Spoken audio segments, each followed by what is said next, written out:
Disbarred attorney John Bell will spend 5 years in the Department of Corrections prison with credit for the 2 years he's already spent locked up. Bell expressing remorse before Superior Court Judge Maria Senson during his sentencing hearing. Your Honor, I'm sorry for my behavior and plead for your mercy.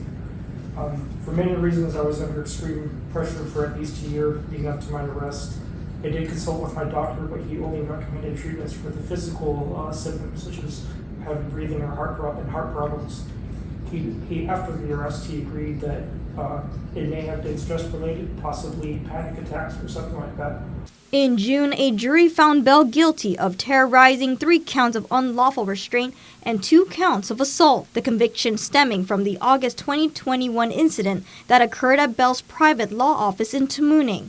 Acting Chief Prosecutor Gloria Rudolph reading testimony from the victims. My life as well as the lives around me have forever been changed. My back hurt after I was assaulted and I had anxiety and couldn't sleep. I had to go to the ER and get medication. My back sometimes hurt in the same place from time to time. I sought treatment with a physical therapist.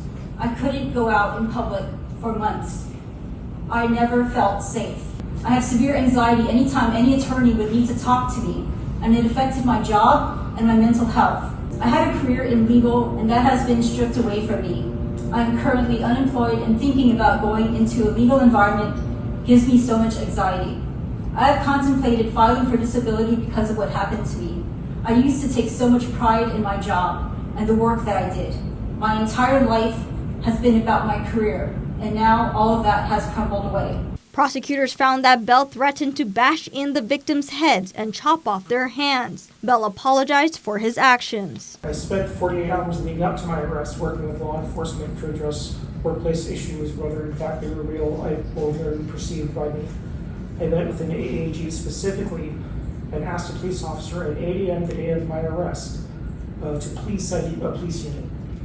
At the end of the day, I lost control and lashed out at my employees. I made things worse for myself by self-medicating with drug use. Since my arrest, I have proactively sought therapy and made huge progress in the last year. Having identified child abuse and neglect as the root of my issues, I have since developed the skills to better regulate my thoughts, behaviors, and emotions, even under tough circumstances. I feel I am now a very low risk to reoffend or to turn to drugs. I have been my own worst enemy and now realize I have no enemies.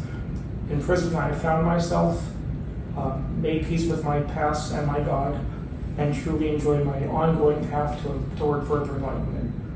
I look forward to family therapy that, according to my counselor, is only available outside of prison. I want to raise my 5-year-old son so that my trauma is not passed on to him. I want the victims to know how I now realize how crazy I acted, that I am truly changed, and that I beg their forgiveness. I am praying every day to not spend my 3rd straight Christmas in jail, and I thank you.